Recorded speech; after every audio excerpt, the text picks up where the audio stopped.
Admiral Akbar. Star Wars. And all I had to do was look at him, and I came up with the voice, "It's a trap! It's a trap!" Oh, I love it. That sent goosebumps up and down my back right now. Right.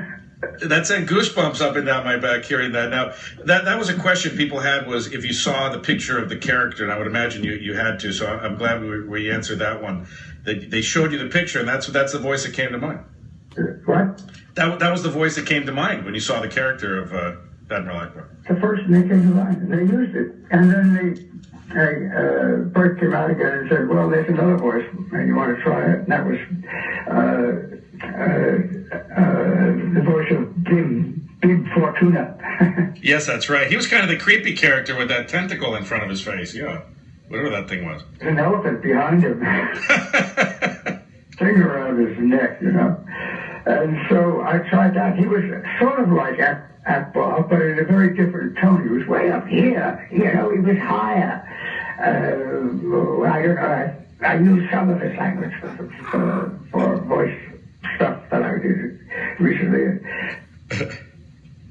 I sort of liked him better than Admiral Akbar. But oh, you did, huh? Different, and it was a wonderful opportunity to do that. And so when I was done with it, unfortunately, all of the screen credits were already done, so I didn't get any credit when it first came out. But that was all right. I didn't get credit for a lot of things. It was doing it that mattered to me and everybody that I knew in the arts. So things went along like that for a while until the fans of Star Wars found out that there was one character that they didn't get an autograph of. And the reason, of course, that nobody knew that I was there. All the other things, and I got to know Tim. He's a wonderful man, marvelous guy. And he did the acting, and I did the voice. Yeah, somebody asked me on Twitter, I believe, were you actually in the suit? And I said, no, I think it was like Darth Vader and the other characters were the actors were doing the voice, but not in the suits. Well, I imagined I was in the suit, but I think that was a little in the unconscious coming forward. Anyway, what was I saying? I lost my life. Oh, no. I'm fascinated with everything you're saying, so you're not off course with us. You were talking about it. You also tried out for the part of Yoda, is that right? Oh, well, yes, that came up. And I'm so fascinated. I don't even know where he is in the area. What I thought Yoda should sound like. I was a student in philosophy department, and also I taught in philosophy a lot of times, so that this came up. Also the sciences. And I thought, that's a nice role for me. I'll try to sound like one. And I gave them a voice that they liked. But it already had been taken by Frank Oz. And the director didn't want to have to do it over again. So that's good. Can you do a little bit? Can you do a little bit of that Yoda voice that you had planned to do? Well, I don't know now. I had a different kind of voices, but it seemed to me he should sound like a philosopher a little bit.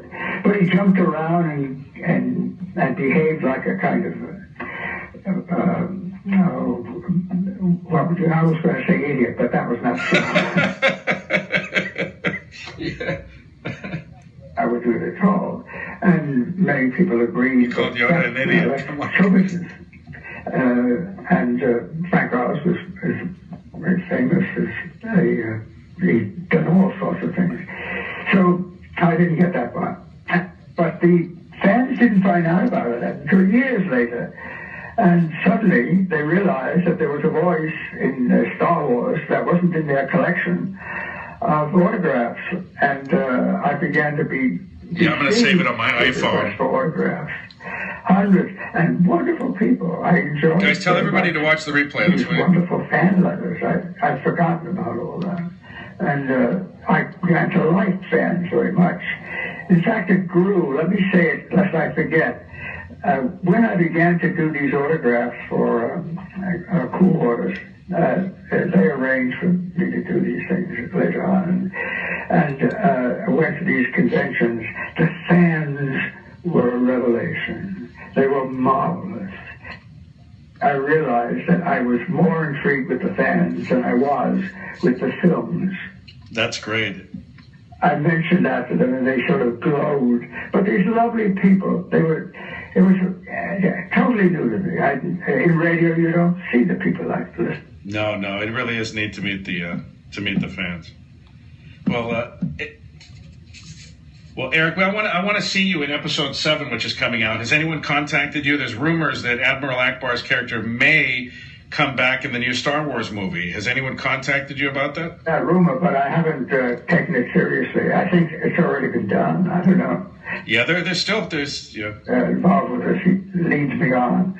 Randy Tom, I mentioned it before. Sure. Well, I want to tell you. Well, I hope they do. It would be sinful, in my opinion, if they didn't bring you back. If they do bring back that character, I want to. Well, be involved in sin. I do. I think it might be. Oh boy. Well, Eric, I want to tell you. I can't tell you how grateful I am for this interview. Thanks so much. And I'd be honored to buy you dinner or a cup of coffee or breakfast or lunch one of these days. Could I do that one of these days? Yeah, come on over to Coppola's building. I work there with Jim McKee and other people involved in the radio and sound loft. And they have a nice restaurant down there on the bottom floor. You know that flat iron type building that goes up